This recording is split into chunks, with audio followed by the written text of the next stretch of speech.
Yo les amis, c'est Kazin, j'espère que vous allez bien. Et oui, ça fait même pas une journée que la série est sortie et elle se fait déjà dégommer en vente de cartes. Et on va voir ça justement ensemble en voyant le top 5, on va dire, des cartes les plus chères de cette série. Et je pense que si on faisait la même chose dans une semaine, ça va encore bouger et encore bouger. C'est assez hallucinant quand une journée, tout s'est cassé la figure, mais on l'avait déjà pressenti il y a une semaine puisque j'avais fait une vidéo. Vous savez qu'il y avait toujours des items qui fuitent, donc des ventes de cartes, et la tendance était très baissière, et je vous l'avais annoncé que cette série là, pour moi évidemment, dans mon sentiment, ça allait pas être la hype du tout annoncée comme certains, et ça redécolle pas. Alors évidemment tout ça peut s'inverser très rapidement, mais en tous les cas, pour l'instant, à l'heure actuelle que je tourne la vidéo, c'est absolument pas le cas.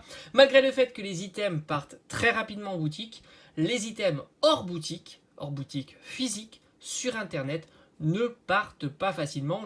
Encore une fois, je le répète, hein, vous pouvez, en cherchant sur le net, trouver des ETB Ronflex à 70, 80 euros, frais de port inclus, et franchement, 70, 80 euros, frais de port inclus, quand tu penses qu'en boutique c'est aux alentours de 50 à 60 euros, c'est pas une plus-value énormissime, sachant que tu as toujours les frais de port, etc. Franchement, c'est hallucinant, mais c'était un petit peu prévisible, même s'il y a eu de l'affluence le jour J pour certains items, comme le petit bundle que moi je n'ai absolument pas vu, ou alors tout simplement le TB, force est de constater que dans la réalité, ça se revendra pas très cher, pour l'instant en tous les cas, et les cartes sont en train de se casser la figure gentiment. Alors on va quand même faire un petit top 5. Moi, c'est les cartes que j'ai réussi à avoir, hein, tout simplement en ouverture. Alors je ne sais pas si j'ai été chanceux ou tout simplement elles tombent plutôt régulièrement. J'ai eu deux SAR, le Tortank X qui fut ma première, et le Alakazam X, très sympa, franchement je les trouve plutôt jolies, et j'ai plutôt de la chance parce qu'elles n'ont pas de défauts énormes, juste quelques petits points on va dire, mais elles sont plutôt nickel. Un petit point, ça veut dire qu'en grosso modo on peut même aller accrocher le 10 en gradation.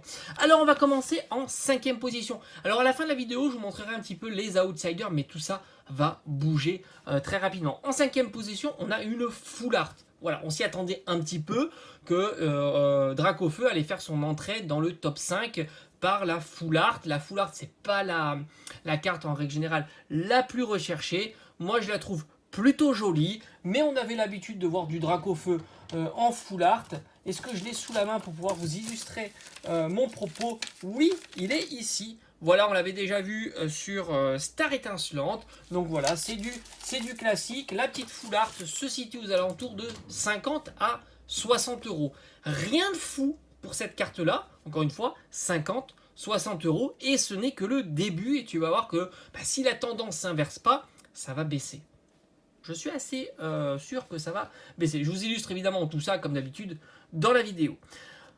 En full art, j'ai envie de te dire, la Mew est aussi un petit peu cher, mais là aussi, rien d'exceptionnel.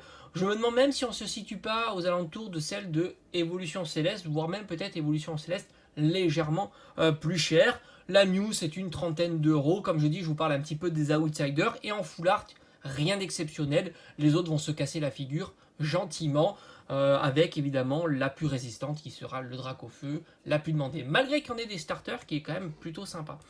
On continue dans ce top 5 en 4e position, et elle est ici, le magnifique Tortank SAR, donc secrète alternative. Très jolie illustration, moi je la trouve un petit peu dark comme ça, c'est vraiment réussi, il est dans les profondeurs marins avec les bulles qui remontent. C'est une très belle carte, mais là aussi elle s'est cassée la figure et elle se situe aux alentours d'une soixantaine d'euros. Bon, j'ai envie de te dire, pour une alternative secrète Tortank, pour l'instant c'est pas exceptionnel, et ce n'est que le début. Voilà, il y a quand même beaucoup d'offres sur internet et je serais pas étonné de le voir, tant que la tendance elle est toujours la même, le voir baisser, hein, tout simplement. Alors, j'ai envie de te dire, là, on est dans un mouchoir de poche. Hein. c'est les cartes qui se battent pour entrer dans le classement. J'aurais pu intervertir les cartes parce que tu verras, elles sont tous entre 60 et 70 euros. Et là aussi, ça se casse assez la figure et ça bouge assez rapidement. C'est ça qui est c'est plutôt fou. On est sur Elector X. Elle aurait pu s'appeler d'ailleurs Elector Articodin Sulfurin, hein, parce que franchement, ils sont tous les trois présents. Elle est magnifique cette carte. Pour moi, personnellement, c'est la plus réussie de la série. C'est la plus réussie des alternatives. Elle est sublime. Mais alors vraiment sublime. J'aimerais d'ailleurs l'avoir dans ma collection. Mais qui sait, je me ferai peut-être des petites ouvertures en off tranquillement. Parce que c'est aussi sympa de faire des petites ouvertures comme ça. Elle est sublime. Et là aussi, elle se situe aux alentours de 70 euros. Mais encore une fois, je ne serai pas surpris. Et on fera la vidéo dans une semaine pour voir si la tendance est la même. De voir son prix baisser. Tout simplement.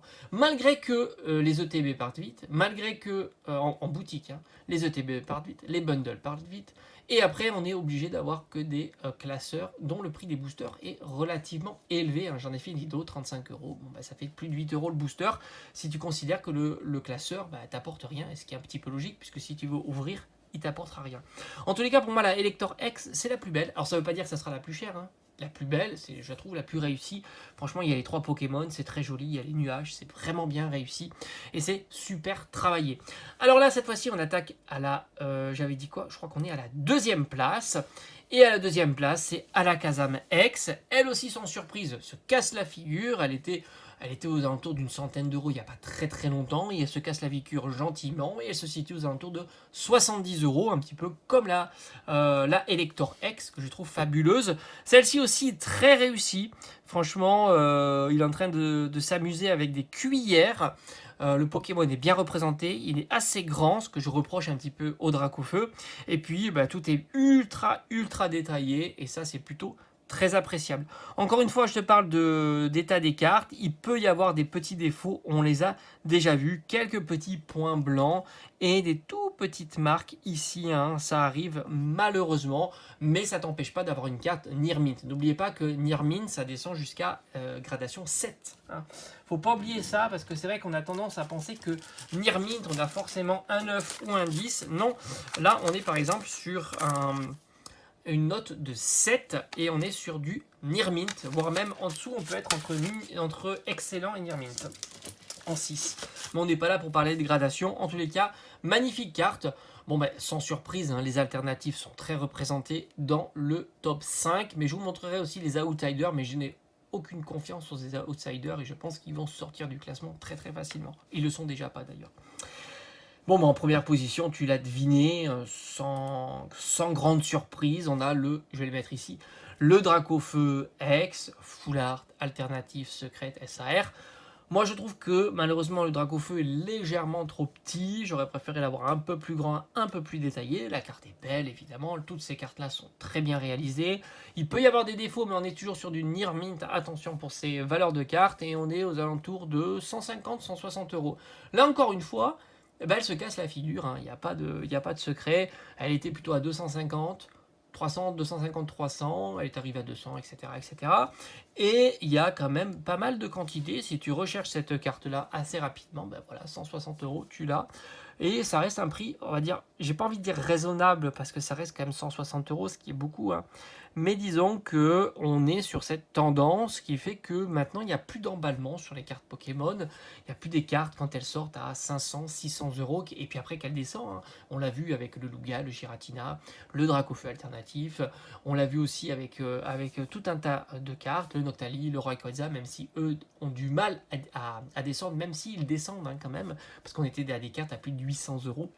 Mais ça reste une carte qui va, à mon avis, descendre aussi gentiment. Mais là, on est certainement dans un point où en dessous de 120 euros, ça risque d'être compliqué. Hein. Je n'ai pas été checké Flamme Obsidienne, mais c'est vrai que sur Flamme Obsidienne, la Dracofeu alternative Terra Crystal se situe, j'ai l'impression, aux alentours de 120 euros. Donc ça serait pas un objectif si fou de penser que le Dracofeu puisse atteindre les 120 euros. Donc sans surprise, dans ce top, on a essentiellement des cartes alternatives, sauf la Full Art, mais ça aussi ça va bouger. La Full Art pourrait se casser la figure aussi, à surveiller de près. C'est une jolie carte, moi je trouve que la Full Art est vraiment très réussie. Alors ce qui est un petit peu surprenant, je vais en parler, c'est Erika. Je vais vous la mettre ici, donc invitation d'Erika. Surprenant parce que, en règle générale, l'alternative dresseur, souvent il y en a une comme ça qui est un petit peu surcotée, un petit peu comme Machine, comme Mimosa. Même si tu la compares à Mimosa, Mimosa s'est cassé la figure complètement, Machine un peu moins, et tu la trouves à 50 euros, donc pas d'euphorie sur cette fois-ci, sur cette carte de dresseur. Bon, bah ça c'est plutôt cool, comme ça va te permettre certainement d'ici quelques semaines à l'avoir pour une trentaine d'euros. En dessous, ça risquera certainement d'être compliqué. Mais une trentaine d'euros, c'est un objectif réalisable quand on voit Mimosa, hein, par exemple. Je me souviens plus sur EV3 s'il y a une carte dresseur aussi. Non, il n'y en a pas. Il n'y en a pas parce qu'il y avait Poppy en alternatif et Alisma, je crois. Donc non, là, c'est des cartes qui se sont complètement crachées. Donc pas de surprise. Mais alors, je pense que dans le bloc japonais, mais il y a plus une hype hein, sur le bloc japonais sur les 151. Invitation d'Erika est plutôt la carte la plus chère, hein, je pense. Je pense aussi. Après, on va parler un petit peu de la Florizarre alternative, mais elle est légèrement moins chère que les autres. On est plutôt aux alentours d'une cinquantaine d'euros. On le sait, Florizarre, en règle générale, c'est le moins populaire des 3 starters. En priorité, Dracofeu, Tartank, puis Florizarre. Donc c'est pas surprenant, hein, ça suit cette tendance-là avec la carte. Giovanni, le charisme de Giovanni, je crois que c'est ça, avec Persian, très très jolie carte. Surprenant de l'avoir directement à moins de 20 euros. J'ai envie de te dire, c'est assez surprenant parce que c'est une belle carte. J'aurais tendance à dire que d'intuitivement, j'aurais pensé un peu plus cher que ça. Mais tant mieux. J'ai envie de te dire tant mieux. Ça permettra, pourquoi pas, de mettre la main sur, à mon avis, une dizaine d'euros. C'est pas impossible. Et puis la Mew Gold est aux alentours d'une cinquantaine d'euros. Alors elle, la Mew Gold, c'est un petit peu difficile à savoir comment elle va évoluer. De façon intuitive, on pourrait imaginer qu'elle va tomber puisque les golds sont pas appréciés. On l'a vu avec les anciennes Gold, hein, le Giratina, qu'est-ce qu'il y a eu d'autre? Enfin, il y a eu tout un tas de. Il y a eu le Lugia, il y a eu tout un tas de cartes Gold comme ça qui sont pas spécialement très appréciées. Je préfère même les Rainbow au Gold. Donc une carte qui va certainement s'installer peut-être à une trentaine d'euros, ce qui n'est pas un tarif inatteignable pour cette carte-là. Et enfin, on va parler de la carte Pikachu quand même, parce qu'elle est très très belle et qui a l'air d'être assez chère. Une quarantaine d'euros, 45 euros. J'y crois pas trop à cette carte-là, même si je la trouve vraiment splendide. En plus, il y a plein de Pokémon dessus. Je la trouve vraiment super réussie. Mais encore une fois, c'est une AR et les tendances sont souvent baissières. Alors maintenant, alors, j'ai dit, je vais parler peut-être un peu vite. Parce que c'est vrai que si tu la compares à EV2 avec Raichu, par exemple, qui est quand même assez cher, même si j'ai pas été regardé là, je me dis, bon là, 40, 45 euros, est-ce que c'est son combat? Franchement, j'en sais rien. Mais j'aurais tendance à dire que vu que tout est baissier en ce moment, tout baisse, j'aurais tendance à dire qu'elle pourra baisser encore une fois. Puisque même les autres anciennes cartes Pikachu, j'ai souvenir des TG et des GG Pikachu, je vous mettrai peut-être les illustrations là, sont des cartes que tu trouves à moins de 10 euros. Donc, moi je serais. Voilà, j'attendrai de voir quand même. Parce que là pour l'instant, tu as quand même des offres à 40, 45 euros. Donc à voir. En tous les cas, sans surprise pour moi, pas d'euphorie sur 151. C'est plutôt cool parce que du coup, bah, ça te permet de pouvoir commencer à avoir un peu cette tendance et de te dire bah, les achats, peut-être dans pas longtemps, les réaliser. Voilà, j'espère que ça t'a plu, puis on se dit à très vite sur la chaîne. Ciao, ciao, ciao, ciao.